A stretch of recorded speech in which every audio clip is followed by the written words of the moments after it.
Bharatiya Janata party ने 14 अप्रैल को लोकसभा चुनाव 2024 के लिए अपना संकल्प पत्र जारी कर दिया है। इंदौर पहुंचे प्रदेश के कैबिनेट मंत्री प्रहलाद पटेल ने निजी होटल में संकल्प पत्र का विमोचन किया, जहां चर्चा के दौरान कहा कि भाजपा के संकल्प पत्र का पार्टी कार्यकर्ताओं के अलावा आम जनता को भी इंतजार था। उन्होंने कहा कि यह संकल्प पत्र विकास भारत के 4 मजबूत स्तंभ है, युवा शक्ति, नारी शक्ति, गरीब और किसान, इन सभी पर केंद्रित है। हमारा फोकस निवेश से नौकरी पर है। उन्होंने कहा कि मोदी की गारंटी है कि मुफ्त राशन की योजना आने वाले 5 साल तक जारी रहेगी। भाजपा की ओर से जारी किए गए घोषणा पत्र को संकल्प पत्र का नाम दिया गया है, जिसे मोदी की गारंटी के नाम से प्रचारित किया जा रहा है और यह गरीबों, युवाओं, किसानों और महिलाओं पर केंद्रित है। इस दौरान उन्होंने प्रश्नों के जवाब देते हुए कहा कि देश में बाहर गई पौराणिक मूर्तियों को वापस भारत लाया जा रहा है, लेकिन यह प्रधानमंत्री मोदी का ही विजन है। जो मूर्तियां जहां से लाई जाएंगी वहीं स्थापित की जाएंगी। उन्होंने कहा कि भ्रष्टाचार करने वालों की कोई जाति नहीं होती, जो भी भ्रष्टाचार करेगा उसके घर में छापा जरूर पड़ेगा। इस दौरान मुख्यमंत्री मोहन यादव के लोकसभा के बाद भी सीएम बने रहने के बाद सवाल पर उन्होंने कहा कि सीएम मोहन यादव के विजन को सिर्फ प्रदेश में ही नहीं बल्कि देश में भी सराहा जा रहा है। हम आगे भी सीएम यादव के नेतृत्व में काम करेंगे। देखिए, मुझे लगता है कि कोई व्यक्तिगत मामला हो तो निश्चित रूप से उसके खिलाफ कार्रवाई होगी। मैं मध्य प्रदेश का श्रम मंत्री हूं और मैंने मजदूरों में देश भर में काम किया है। मैं दावे के साथ, पूरे भरोसे के साथ कह सकता हूं, देश की आज़ादी के 75 साल में 65 साल में जो काम नहीं हो सके वो मोदी सरकार ने 2 साल के भीतर किए। और अभी जो शेष बचे काम है इस संकल्प पत्र के वो हिस्से हैं। वो जैसे ही हम यू पोर्टल पर आएंगे, जो बात आप कह रही हैं संभव ही नहीं है, कोई कर नहीं सकता। और जब मैंने प्रवासी भारतीय गिग वर्कर्स की भी बात की है, वो बात मैंने सोच समझ कर की है, जो संकल्प पत्र का हिस्सा है, क्योंकि मध्य प्रदेश सरकार ने उस पर एक कदम आगे बढ़ाया। पीटीआई से हर्षवर्धन जी, सशक्तिकरण हमारा सिर्फ नारा नहीं है, उसे आत्मनिर्भर बनाना, उस मातृशक्ति पर भारत को गर्व होना चाहिए, ये हमारी भारतीय विरासत कहती है। और इस नाते अभी 1 करोड़ लखपति दीदी बनकर तैयार है, उनकी संख्या 3 करोड़ तक पहुंचाने की बात है। मैं इस अवसर पर जरूर कहूंगा कि जो नारी सशक्तिकरण का अभियान है वो तब तक नहीं रुकेगा जब तक हम अपनी प्राचीन व्यवस्थाओं में मातृशक्ति को सर्वोच्च स्थान नहीं दे देंगे। और इसलिए मैं इस अवसर पर आपसे बड़ी विनम्रता के साथ कहूंगा कि एक मोदी का नाम और काम, उस पर भरोसा, एक गारंटी देश में बन गई है। दूसरी बात, मैं ये बात कहता हूं कि जब कभी हम विकास की बात करते हैं, प्रगति की बात करते हैं, तो मोदी की प्रगति तो दिखती ही है, साथ में गति भी है। मोदी का विकास विरासत के साथ है और इसलिए ये जो संकल्प पत्र है, ऐसा कोई क्षेत्र नहीं जो छूट गया हो। हम पर्यावरण की चिंता करने वाले लोग हैं, दुनिया को हमने दिशा दी है, इसलिए सौर ऊर्जा के दृष्टि से उत्पादन में भारत अव्वल दर्जे पर है, पहले स्थान पर दुनिया में है। लेकिन प्रत्येक घर में सौर ऊर्जा का उपयोग हो ताकि बिजली के बिल 0 हो और वो प्रत्येक परिवार उस ऊर्जा से कमाने का काम करे। जब मैं विरासत की बात करता हूं तो मैं भगवान बिरसा मुंडा के जो 150 वर्ष होंगे 2025 में, उसे देश भर में मनाया जाएगा।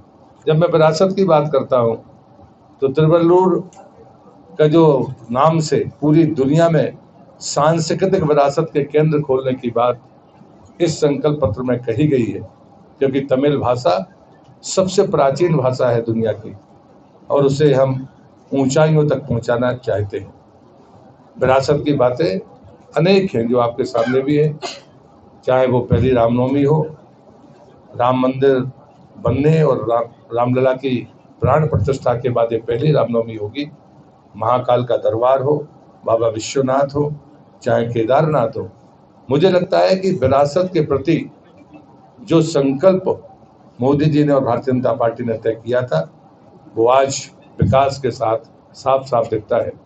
मैं देश का कल्चर मिनिस्टर रहा हूँ कितनी मूर्तियां इस देश से ले जाई गई बाहर, हमने न जाने कितने देशों से एग्रीमेंट किया है। इस संकल्प पत्र में इस बात का भी उल्लेख है कि भारत से बाहर ले जाई गई किसी भी प्रकार की हमारी विरासत, उसमें मूर्तियां भी होंगे, सिक्के भी होंगे, उनको वापस लाने का हम काम करेंगे। जब मैं ये बात और कहता हूं तो फूड प्रोसेसिंग का मैं क्षेत्र में मैं मंत्री रहा हूं। इस संकल्प पत्र में एक महत्वपूर्ण बात कही गई है।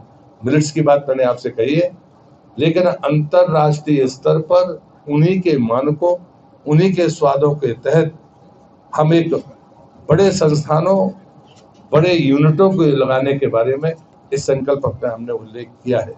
और इसलिए मैं मानता हूं कि मोदी का विकास विरासत के साथ है, मोदी का विकास गति के साथ है, उसकी प्रगति गति के साथ है, और हमारे नेता पर जो विश्वास है, इसलिए मैं गर्व के साथ कह सकता हूं मोदी का नाम और मोदी का काम इस देश में गारंटी है। इस दौरान उन्होंने भूमि अधिग्रहण और श्रमिकों के सवाल पर कहा कि भूमि अधिग्रहण का पूरा लाभ किसानों को मिलेगा, वहीं मजदूरों और श्रमिकों को उनके हक का पूरा लाभ देने का काम केंद्र और राज्य सरकार द्वारा किया जाएगा। मैं अपनी तरफ से और अपनी पार्टी भारतीय जनता पार्टी की तरफ से इंदौर के सभी प्रिंट मीडिया, इलेक्ट्रॉनिक मीडिया और फोटो जर्नलिस्ट सभी का हृदय से स्वागत करता हूं, अभिनंदन करता हूं। नवरात्रि का पर्व है, आप सबको नवरात्रि की और आने वाली रामनवमी की हार्दिक बधाई। आज कल हमारा संकल्प पत्र आदरणीय प्रधानमंत्री जी की उपस्थिति में जारी हुआ है। मैं उसे एक ऐतिहासिक दस्तावेज मानता हूं। इस दस्तावेज में वर्तमान को गढ़ने की बुनियाद भी है और हमारे भविष्य का स्वर्णिम भविष्य का संकल्प भी है। एक बात जिसमें पूरी जिम्मेदारी के साथ मैं कहता हूं कि मोदी की गारंटी का मतलब पूरा होने की गारंटी है, और ये भरोसा एक दिन में नहीं बनता। उसके लिए दूरदर्शिता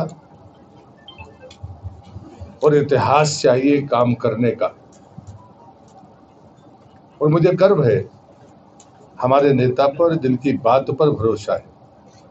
वो जो कहते हैं, वायदा करते हैं, वो पूर्ण होने का संकल्प आज हम सबके सामने है। जब मैं ये बात कहता हूं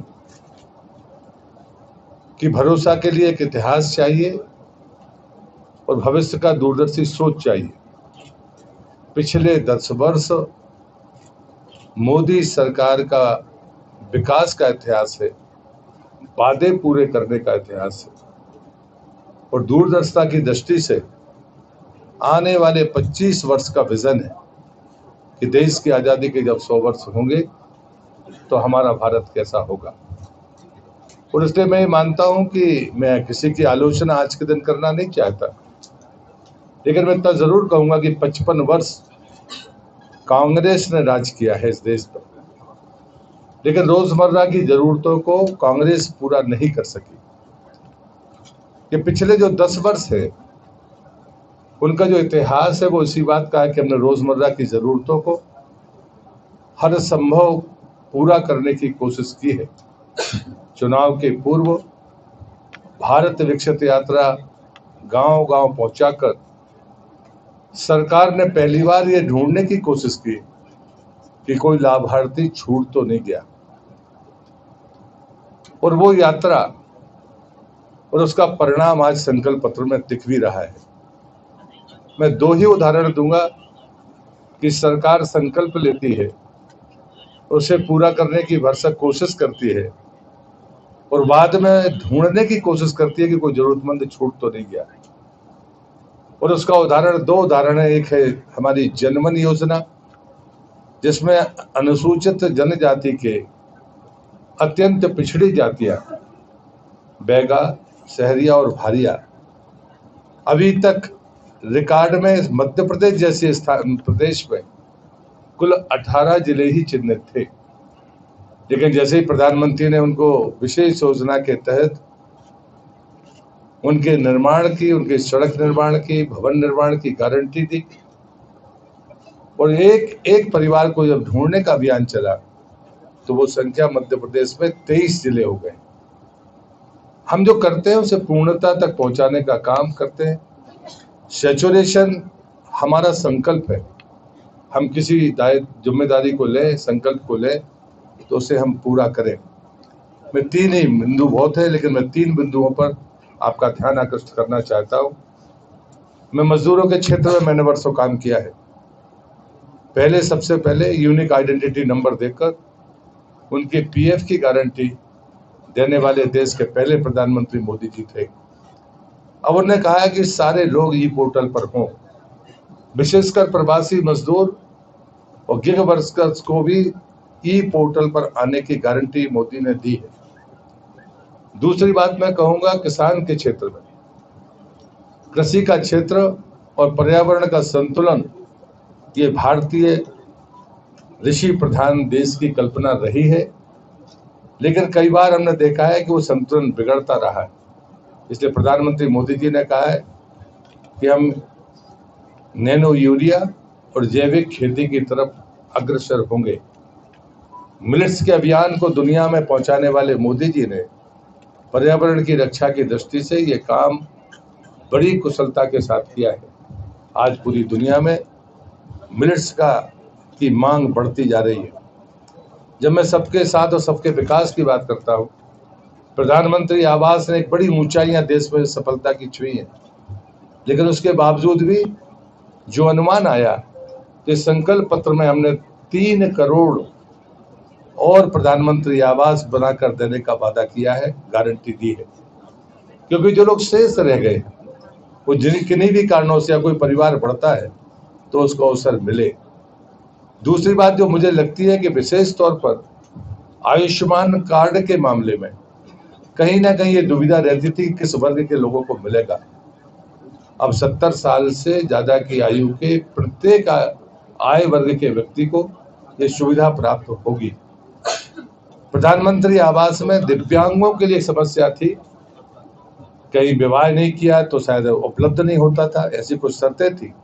उन सभी को समाप्त करके दिव्यांगों को प्रधानमंत्री आवास देने की बात कही गई। राहुल गांधी द्वारा बताए जा रहे गरीबी हटाने के फॉर्मूले पर उन्होंने कहा कि उनकी दादी ने पहले गरीबी हटाने की बजाय गरीबों को हटाना शुरू कर दिया था। यदि उनकी सरकार में गरीबी हटी होती तो आज मोदी शासनकाल में देश इकोनॉमी में 5वें स्थान की बजाय पहले पायदान पर होता। मुझे लगता है कि डॉक्टर मोहन यादव जी ने काम और निर्णयों से 100 दिन के भीतर अपनी पहचान बनाई है। मैं पहला उदाहरण देता हूं कि जो संवेदनशील फैसला है, आम आदमी, गरीब या किसी भी प्रकार का व्यक्ति अगर बीमार होकर डिस्ट्रिक्ट हॉस्पिटल में पहुंचे और उसे और अधिक इलाज की जरूरत है तो सरकार हेलीकॉप्टर का या हवाई खर्चा भारत सरकार, मध्य प्रदेश सरकार देगी। ये फैसला डॉक्टर मोहन यादव का है। दूसरा उनका फैसला, यदि कोई डिस्ट्रिक्ट हॉस्पिटल में कोई दूरस्थ कोई आदमी अगर उसका देहावसान होता है तो सम्मानजनक तरीके से उस शव को पहुंचाने की गारंटी सरकार ने अपने ऊपर दी है। तीसरी बात, जो गौरक्षा का संकल्प है जिसकी बातें हम लोग प्रारंभ से ही करते रहे, उसके संरक्षण के बारे में, उसके खर्च को लेकर, व्यवस्थापन को लेकर जो फैसले हमने किए हैं, ये फैसले 100 दिन के भीतर के फैसले हैं। और मुझे लगता है कि लोकतंत्र में ऐसी चर्चाएं ना हो। वो प्रदेश के यशस्वी मुख्यमंत्री हैं और उनके नेतृत्व में ये मध्य प्रदेश ऊंचाइयां छू रहा है। और गरीब कल्याण की जो उनका अपना संकल्प है, खासकर मजदूरों के बारे में, वो मिल मजदूरों की इतने वर्षों की जो चाहत है उन्हें एक चुटकी में, एक क्षण में पूरी की है। मैं मानता हूं कि ये सफलता के पायदान हम और ऊंचाइयां तक उनके नेतृत्व में छुएंगे।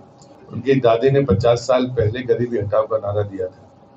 मैंने 55 साल जानबूझकर हिसाब भी बताया कि सरकार में रहे। गरीबी हटी होती तो इन 10 साल में मोदी जी के नेतृत्व में 5वें पायदान पर नहीं, पहले पायदान पर होते। रोजमर्रा की जरूरतों पर कांग्रेस ने सिर्फ चर्चा की, कभी काम नहीं किया। काम कैसा होता है इसका इतिहास ही 10 साल है, और इसलिए शायद लोकतांत्रिक व्यवस्था में ये पहली बार हुआ होगा कि हम 10 वर्ष राज करने के बाद काम के आधार पर वोट मांगने के लिए जा रहे हैं। और हमें गर्व है अपने नेता पर कि उनके नाम और काम की गारंटी जनता में है। मैं फिर रिपीट करता हूं, जिससे मैंने अपनी शुरुआत की थी, कि बिना भरोसे के इतिहास के आप गारंटी नहीं दे सकते हो, ना कोई गारंटी मानेगा। आपके पास दूरदर्शिता चाहिए, आपके पास संकल्प शक्ति चाहिए, आपके पास में काम पूरे करने का इतिहास चाहिए, तब जाकर लोग कहीं भरोसा करते हैं। और इसलिए हम अपने विजन संकल्प पत्र में कहते हैं कि हमारा गौरवशाली तो वर्तमान है, लेकिन वैभवशाली भारत के लिए हमारा ये दस्तावेज है, जो एक ऐतिहासिक दस्तावेज है। भारतीय जनता पार्टी की राष्ट्रीय कार्यकारिणी का प्रस्ताव भी दस्तावेज है। जब हमारी सरकार आती है तो उसकी योजना के रूप में वो दिखता है। और जो हम चुनाव के पहले संकल्प पत्र देते हैं, इसलिए मैंने पहली पंक्ति ये कही थी, हमारा संकल्प पत्र एक ऐतिहासिक दस्तावेज है।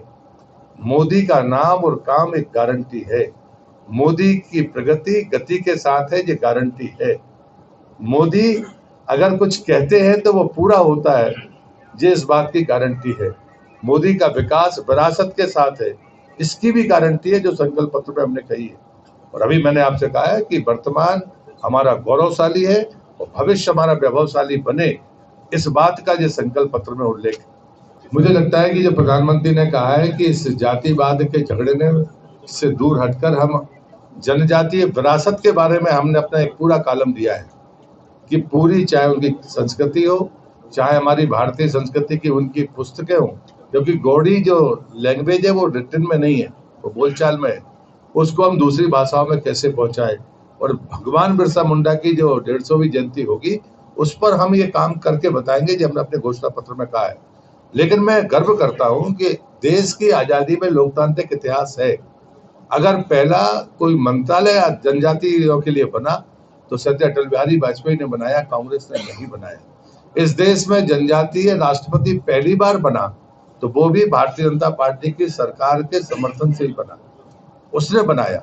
और मुझे लगता है कि जनमन योजना जैसी योजना, जो जनजातीय अति पिछड़ी जातियां हैं, उनके लिए अगर हमने अलग से दिया, जिनको मकान बनाने में रुचि नहीं, वो टुकड़ों में रहते हैं, सड़क बनाना ही करोड़ों का खर्चा है, ऐसे लोगों को जनमन योजना के तहत लाकर उसे पूरा करना, जो पहला मकान हमने 36 दिन के अंदर बना कर दिया। तो मुझे लगता है कि कहीं कोई एक क्लासिफिकेशन नहीं, क्लासिफिकेशन युवा है, महिला है, किसान है और गरीब है। और मुझे लगता है इसी रास्ते पर चलकर भारत ऊंचाइयां छुएगा।